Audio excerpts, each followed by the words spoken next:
这个牡丹它怎么整呢？我们从这上找，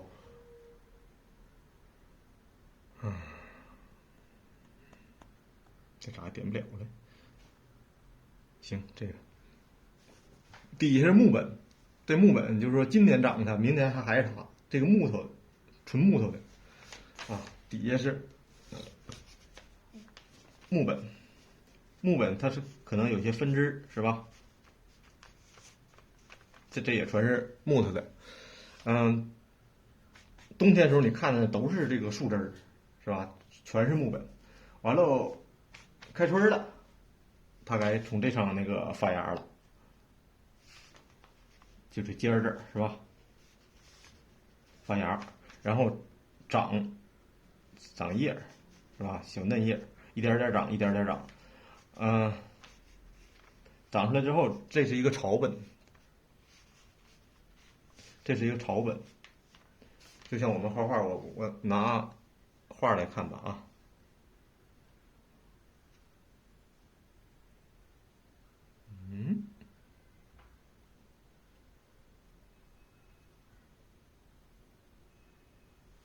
拿这张画来看，这是木本，老干，尖儿上，那些分支上，就是长这些包包，长小嫩叶，长开了之后，就是它这上面是一个牡丹花。完了，分出这个草本上长出这个茎儿，这个茎儿上面长叶，三叉九顶啊，每一根叶都是三叉九顶，三个叉，9个尖儿，明白吧？越下边靠着底下这个叶越大越老，上边的离着花就嫩小，明白吧？看这画我们能看出它上边小叶，这是草本木本，完了底下这肯定长出来是大叶，是吧？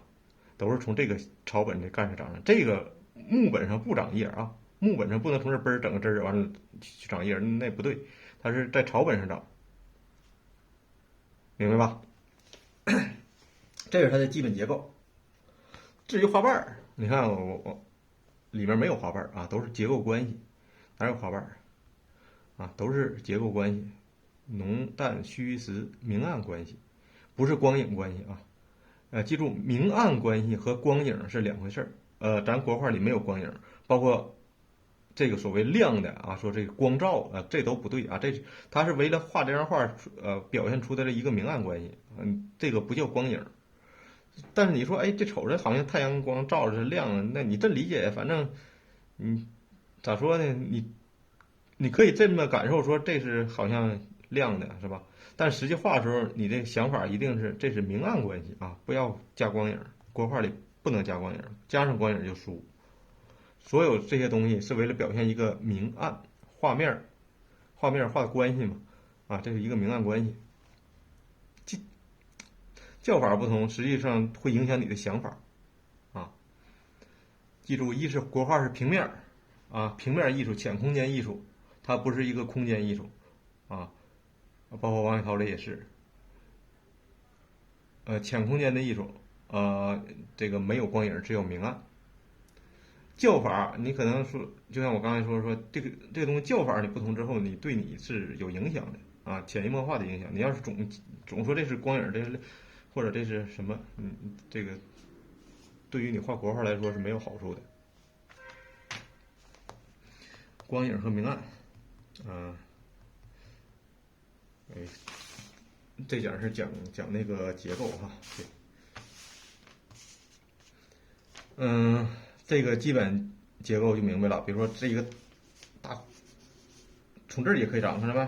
这块长一个花，啊，完长叶，像这种地方全可以长，啊，这就是画面的一个大关系。完了，花瓣啥关系啊？就是花瓣是那个啥结构啊？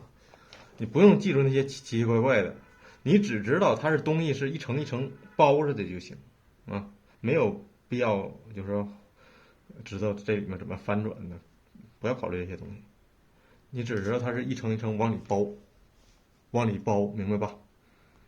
你看这个的时候，我说往里包，你可能就迷糊了，这也没包啊，它都那么长的，你不用管它啥玩意儿，它与你没关，你就感觉就是你的想法就是牡丹是啥？牡丹是一层一层的花瓣，一层一层的花瓣是包裹着的，从花苞开始往外长是吧？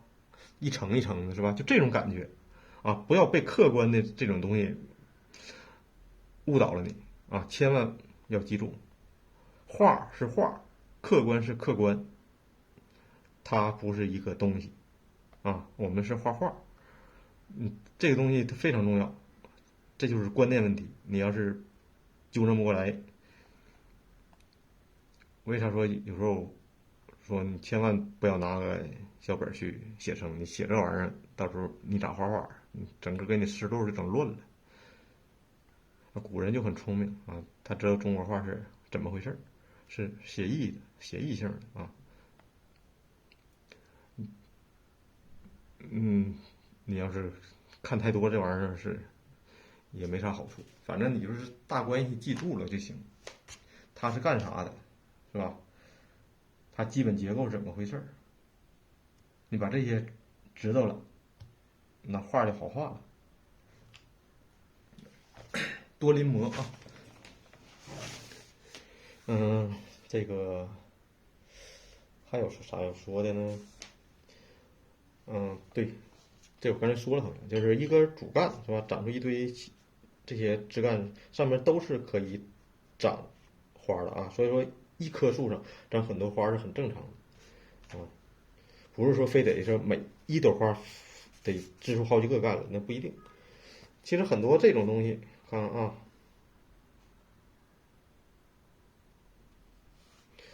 看着这底下好像好几个主干似的，其实这只是一个画的一个折枝，明白吧？其实如果往下去，如果不画这画，它很可能就是一支主干啊，上面分出来的一堆。所以说，不是说你画3朵花就非得画出3个干，明白吗？但是画面里有需求，啥需求？就是你这块你得有关系，得有疏密关系，是吧？所以说我们会，它俩是密，我们有个疏密关系，疏密关系。但具体这是往下来是一个大主干是长出3个，还是干脆就是3个主干？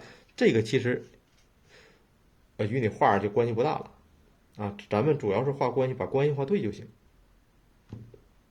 这个在接下来的临摹里，咱慢慢体会啊。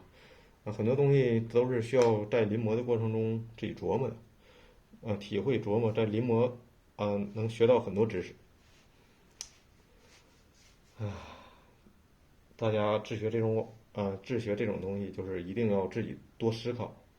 我尽量能知道的东西，在这些课程里，我尽量都给你们说一说。但很多东西就是我说了，可能也对你们，可能你们有时候体会不到，也意识不到就是这些东西。但是通过你的临摹学习，就是慢慢的，经过很长时间啊，你可能比如说你这个课程，你1年之后回来看，或者3年之后回来看，可能但是体会到的东西是不一样的。